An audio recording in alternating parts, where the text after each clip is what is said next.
Agung yang dumadi. Pemirsa dimanapun Anda berada, ketemu kembali dengan Kilamung Putro. Salam budaya warisan Nusantara. Pemirsa, saya masih ada di hutan Gampang Sejati, Kecamatan Laren. Di tempat ini saya akan menjelaskan tentang Aji Saka.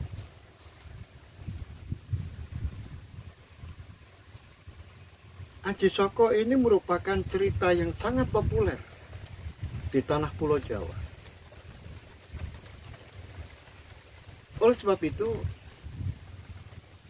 terkadang saya sendiri juga bertanya-tanya,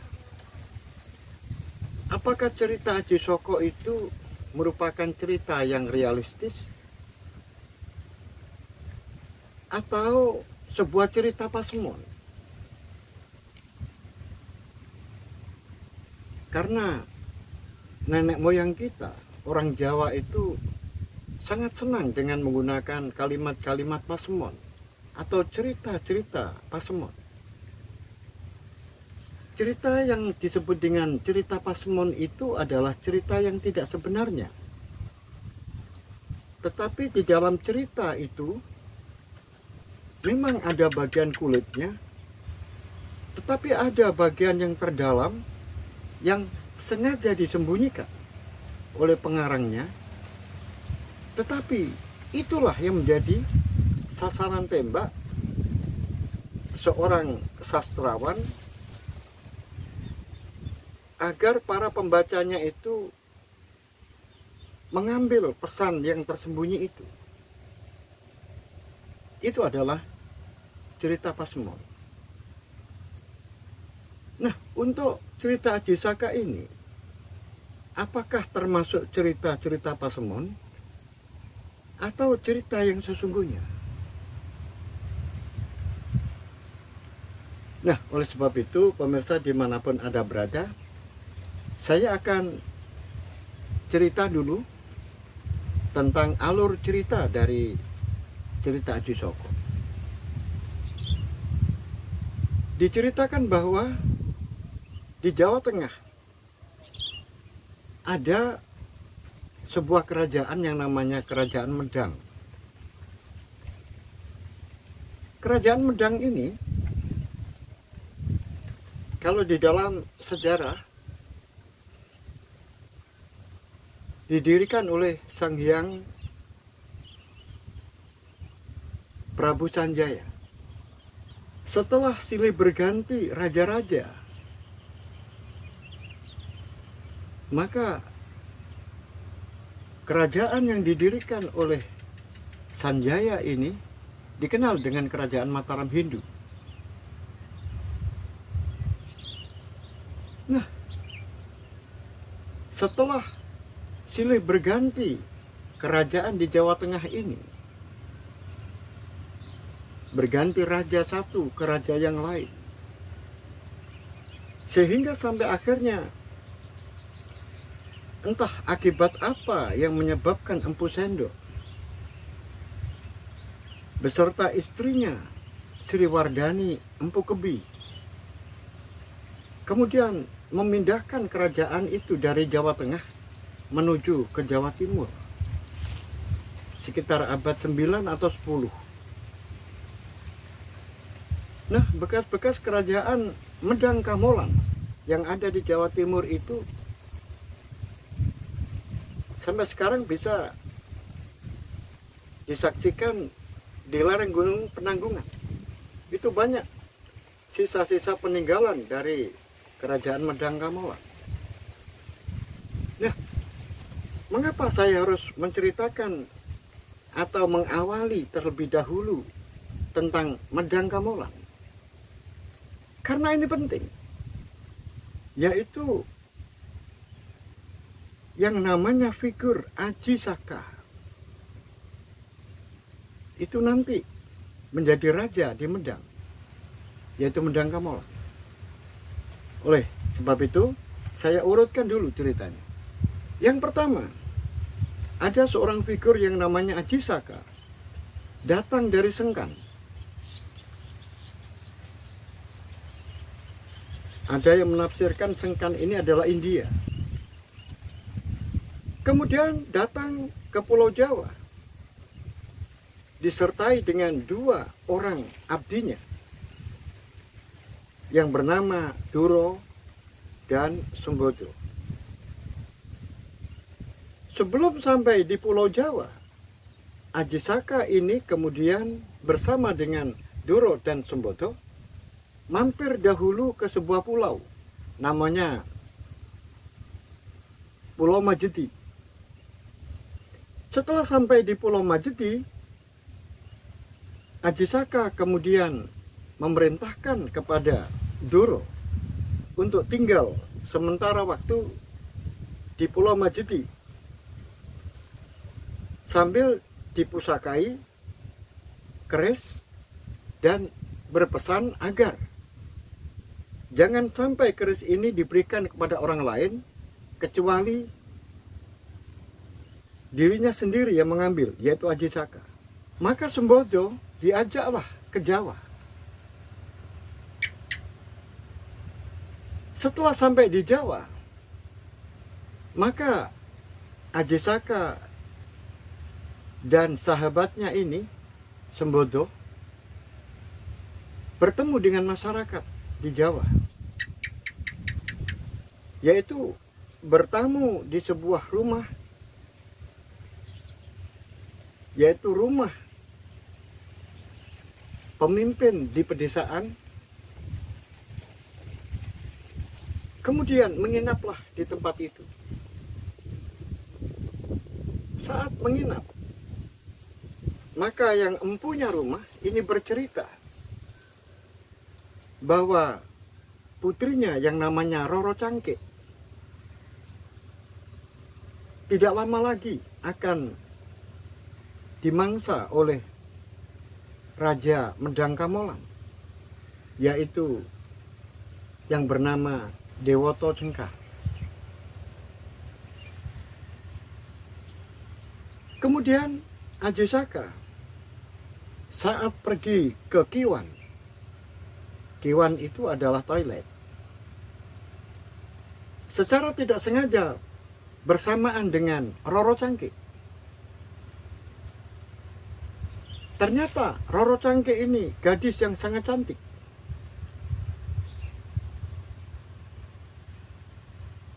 Pergi hampir bersamaan dengan Roro Cangke ini, akhirnya masuklah. Karena di situ ada 2 bilik. Di Kiwan itu ada 2 bilik, yaitu bilik untuk wanita dan bilik untuk pria.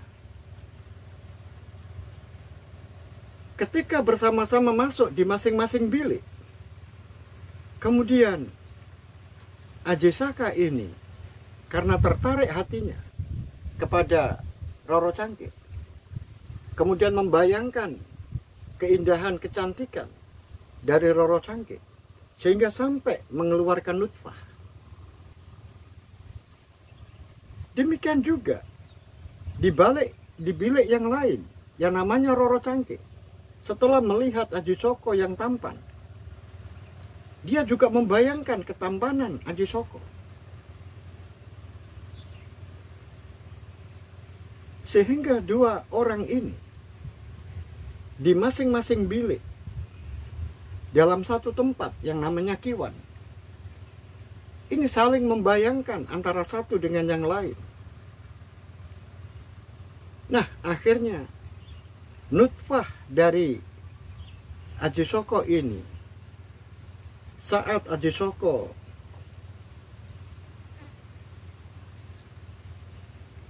mengguyurkan air di tubuhnya,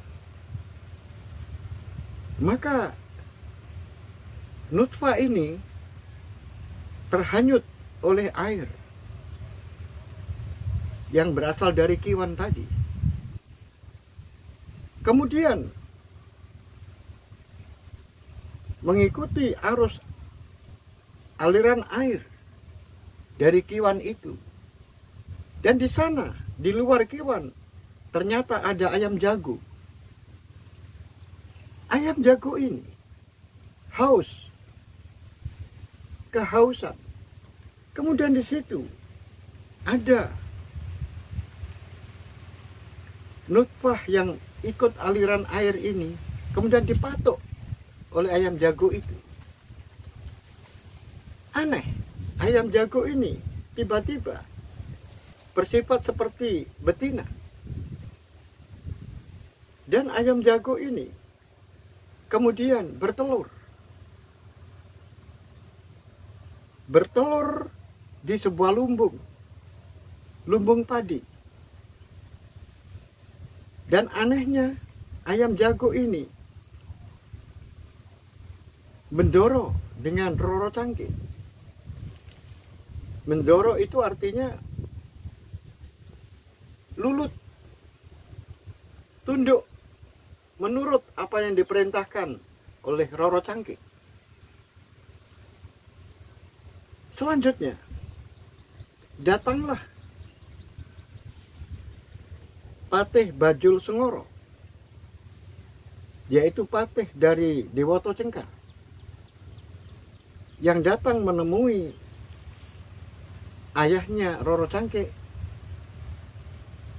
kemudian meminta kepada ayahnya Roro Cangkih agar menyerahkan gadisnya karena sudah waktunya untuk disantap oleh Dewoto Cengkar. Bajul Sengoro bersama dengan prajurit-prajuritnya ini kemudian diterima oleh ayahnya Roro Cangkih.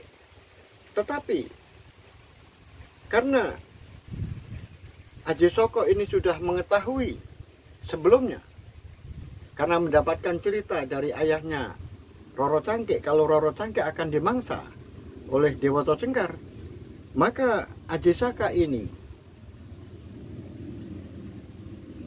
mengatakan kepada Patih Bajul Sengoro, yaitu Roro Cangkih itu sedang dalam keadaan sakit yang sangat menular. Oleh sebab itu, kalau nanti dimangsa oleh Dewoto Cengkar, dikhawatirkan Dewoto Cengkar akan tertular penyakitnya. Atau juga dikhawatirkan para prajurit yang membawa Roro Cangkih itu akan tertular, karena Roro Cangkih ini menderita sakit yang sangat menular. Nah, oleh sebab itu Aji Soko kemudian menawarkan diri sebagai gantinya Roro Cangkih siap untuk dimangsa Dewoto Cengkar. Dan itu kemudian disetujui oleh Patih Bajul Sengoro. Maka dibawalah menuju ke sana. Saat Aji Saka dibawa oleh Patih Bajul Sengoro, dilihat oleh Roro Cangkih, dan Roro Cangkih menangisi kepergian dari Aji Soko.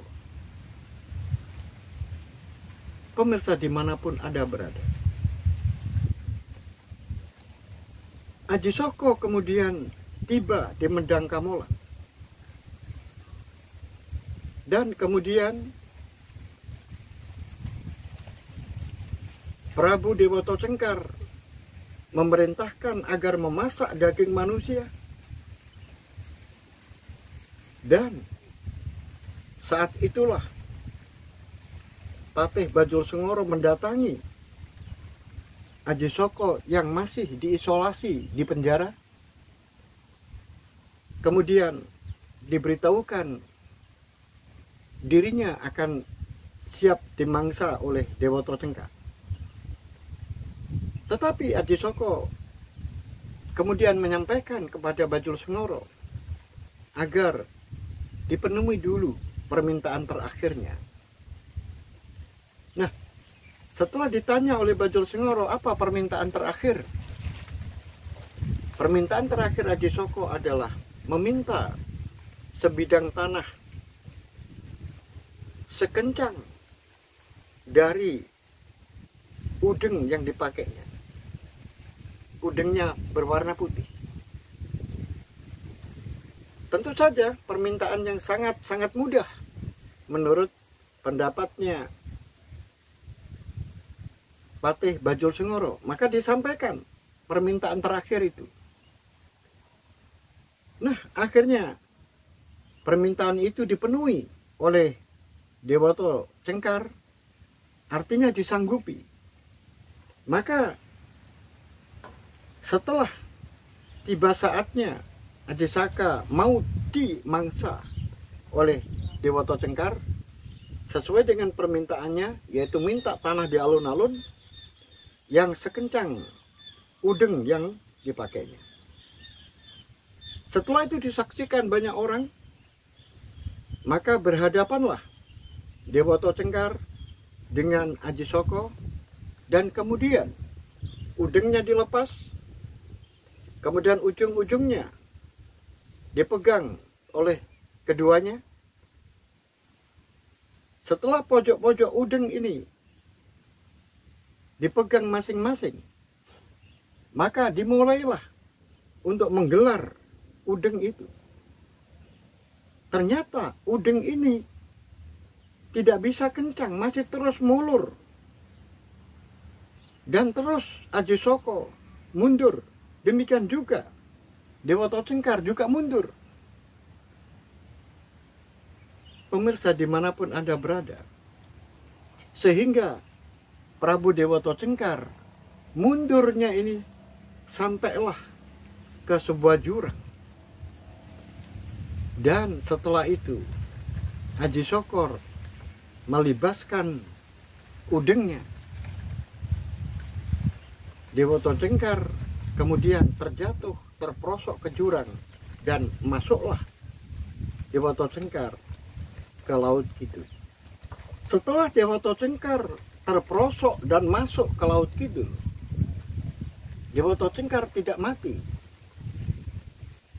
Tetapi Dewata Cengkar kemudian merubah dirinya menjadi bajul putih. Dan bajul putih itu juga mengatakan kepada Aji Saka akan membalas dendam kepada anak cucunya. Sekarang kita tinggalkan dulu Aji Saka yang bersama bajul putih. Tetapi yang jelas setelah Dewata Cengkar ini kalah dengan Aji Saka, kemudian Aji Saka menjadi raja di Medang Kamolan. Kita kembali ke Roro Cangkik. Di rumahnya Roro Cangkik ada lumbung yang bergerak-gerak. Ternyata setelah ibunya Roro Cangkik dan ayahnya Roro Cangkik mengecek lumbung itu ada apa di dalamnya, ternyata padi setelah diambil, ternyata di dalamnya lumbung itu keluar ular besar. Tapi aneh, ular besar ini menyapa, yaitu ibunya Roro Cangkik dengan sebutan nenek. Nenek, jangan takut, aku tidak menyakiti nenek, dan aku juga tidak menyakiti kakek. Sekarang aku ingin tahu ibuku di mana. Yang dimaksud ibu adalah Roro Cangkik. Setelah Roro Cangkik menghadap, maka ular yang besar tadi itu mengatakan, "Ibu, aku adalah Nogolinglung. Aku adalah Nogolinglung. Aku tidak mengganggu. Aku tidak menyakiti siapapun. Permintaanku hanya satu, Ibu, yaitu saya ingin tahu siapakah ayahku, dan sekarang ayahku ada di mana." Maka Roro Cangkik kemudian mengatakan bahwa ayahmu adalah Aji Saka. Nah, sekarang menjadi raja di Medang Kamolan. Kalau kamu ingin mencari ayahmu, datanglah ke Medang Kamolan. Itu adalah jawaban dari Roro Cangkih. Maka tidak menunggu lama, Nogolinglung ini kemudian pergi menuju ke Medang Kamolan dan mencari ayahnya. Setelah sampai di Medang Kamolan, bertemu dengan Aji Saka.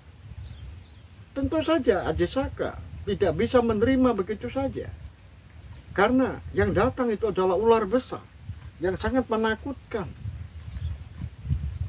Nah, setelah Nogolinglung ini berhadapan dengan Aji Saka, maka Nogolinglung mengatakan bahwa aku, Nogolinglung, adalah anak dari Aji Saka. Aji Saka tidak bisa menerima. Tidak bisa menerima. Setelah Nogolinglung ini mengancam untuk mengamuk, maka Aji Saka mengatakan, baiklah kalau begitu. Kalau memang kamu benar-benar anakku, maka kamu harus bisa membunuh bajul putih yang ada di Segoro Kidul. Tetapi kamu tidak boleh saat kamu kembali ke Medang Kamolan ini, tidak boleh kamu berjalan di atas bumi, tetapi kamu harus berjalan menerobos perut bumi. Itu kemudian disanggupi. Setelah disanggupi, maka bertemulah Nogolinglung dengan bajul putih yang ada di Segoro Kidul. Setelah terjadi pertempuran, akhirnya Nogolinglung yang memenangkan pertempuran itu. Dan akhirnya Nogolinglung pulang menuju ke Medang Kamolan melalui perut bumi, menerobos dari dalam bumi. Maka cerita lokal yang ada di daerah Jawa Tengah mengatakan sampai lewat jebol di sebuah tempat karena di dalam perut bumi ini panas, maka mencoba untuk mencari napas, jebol di Beledug Kuwu. Sampai sekarang ada Beledug Kuwu.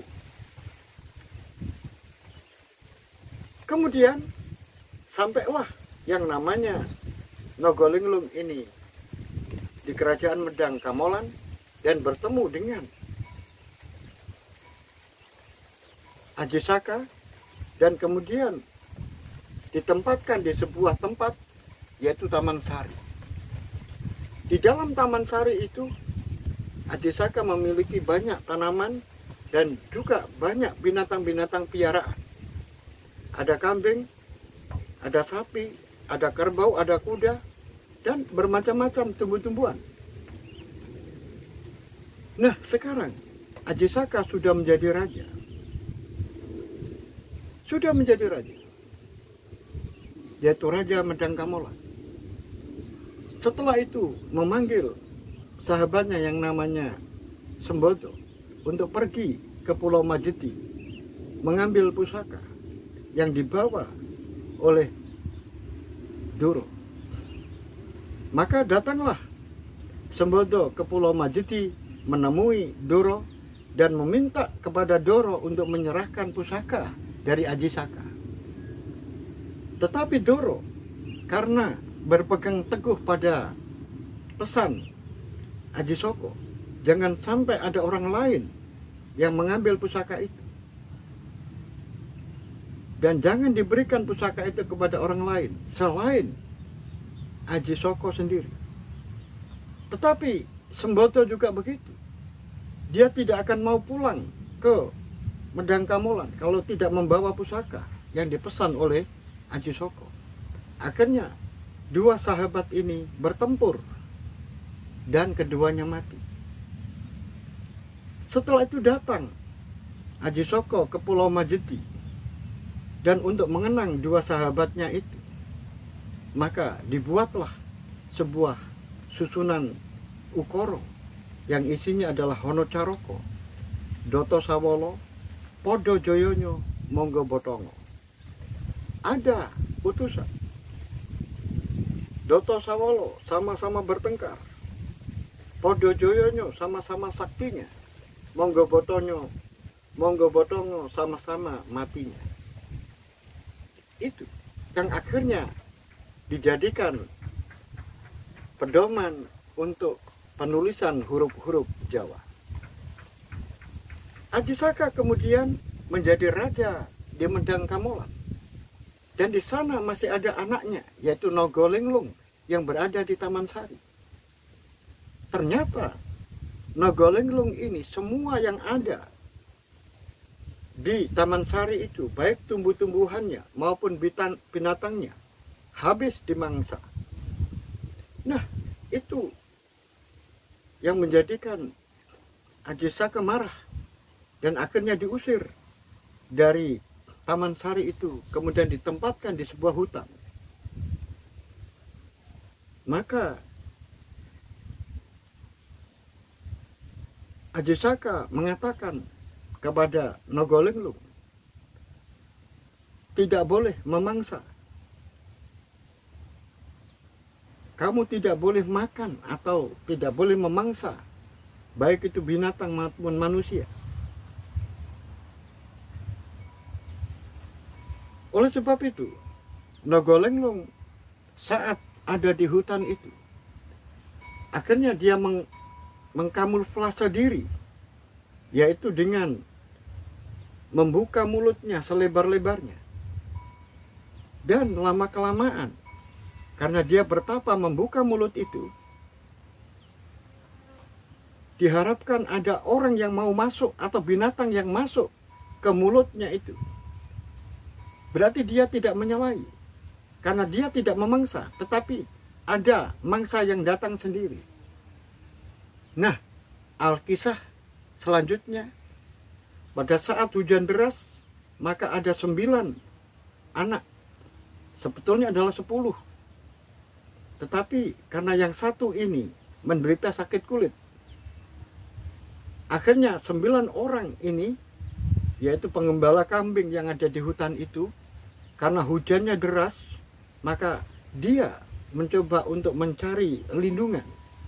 Karena di sana ada goa, maka masuklah 9 orang itu, 10 orang itu ke dalam goa itu. Setelah di dalam goa itu, yang lain usil karena satu orang ini menderita sakit kulit. Karena mereka takut tertular, akhirnya yang satu ini dikeluarkan, diusir oleh teman-temannya.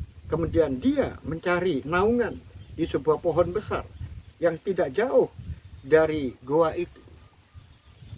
Ternyata satu orang ini melihat dengan mata kepalanya sendiri goa yang ditempati teman-temannya yang sebanyak 9 itu tiba-tiba menutup.